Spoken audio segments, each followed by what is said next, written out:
kaixo, ongi etorria, ikusiko ditugu noiz diren angeluak berdinak eta noiz ez. Eta hortarako eskema hau jarraituko dugu. Pentsa dezagun ditugula bi zuzen erakitzen direnak, hemen bezala. Orduan, erpinez aurkako angeluak berdinak izango dira. A. Angelua. Zein da erpinez aurkakoa? Erpine hau baldin bada, C. Horrek esan nahi du A. Eta C angeluak berdinak direla. Eta beren berdina zein izango litzake D. Erpinez aurkakoak. B. Berdin D. Gogoratu zaitez, buelta osoak 360 gradu ditula, eta beraz, bilardiak 180 gradu. Zer gertatzen da bi zuzen paralelo ditugunean, eta beste zuzen batek bi zuzen paraleloiek ebakitzen dituenean. Angelu batzuk sortzen direla, adibidez, A bezala, ezta? Orduan, angelu korrespondenteak zeintzu direla. Adibidez, haren korrespondentea izango izateke B. A, berdin, B angelua. Hau dira korrespondenteak.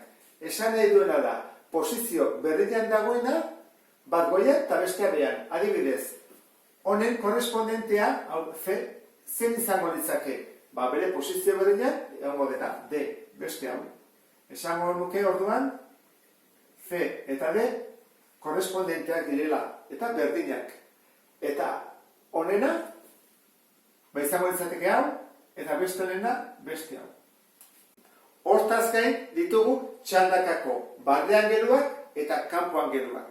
Orduan, txandakako barne angeluak zeintzuk izango lirateke berdinak?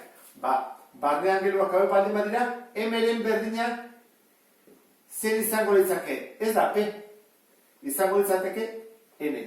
Ikusten duzu bezala, bi hauek izango lirateke berdinak. Eta L-ren berdina P. Eta kanpoko angeluak, nik baldin badut S, bere berdina izango litzateke T. Eta R-ren berdina V. Azkeneko hobeto ulertzeko adibide bat jarriko dizut. S-ren korrespondentea zein da? Izango litzateke hau, ezta? Adibidez, V bikoitza. S eta V bikoitza berdinak dira. Zergatik korrespondenteak direlako. Baina, gogoratu zaitez, V bikoitza eta T zer dira? Erpinez aurkakoak, beraz berdinak horregatik S eta T berdinak dira. S, V bikoitza eta T berdinak direlako. Angeluekin amaitzeko errepasatuko dugu poligono baten barne angelua. Izango litzateke hau, ezta? Jakin dezakegu, hiru angelu hauen batura zenbat den 180 gradu. Eta lau hauena, badakizun ikusten dut, eta dela 360 gradu, ezta? 180, 360. Eta hemendik aurrean, zein da formula jakiteko? Egiten dena da, kontatu zenbat triangelu dauden. Horran, hemen zenbat triangelu dago bakarra. Hemen, bi egin ditezke ikusi. Orduan, hemen, bi triangelu direlako, da, 180 bider bi. Eta hemen zenbat triangelu egin ditezke? Hemen bat, eta hemen bestea. Bat, bi, hiru. Beraz, izango litzateke 180 bider hiru. Poligono baten barne angeluen baturaren formula zen izango litzake orduan. Hemen 180 bider bat. Hemen 180 bider bi. 180 bider hiru. Izango litzake 180 bider alde kopurua, hemen hiru daude, kenbi.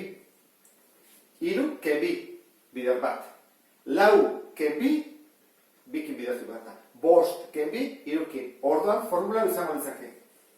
180 bider alde kopurua kenbi. Orduan, galdetzen bat digute, poligono baten barne angeluen batura 1620 gradu baldin badira, zenbat alde ditu?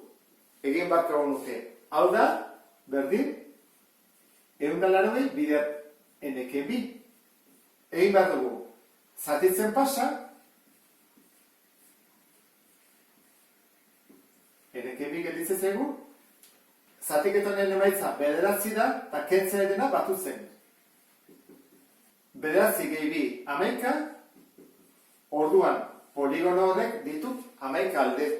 Endekagonoa izango litzake, 11 alde dituelako. Eta horrekin, errepasatu dugulakoan, beste bat arte, agur.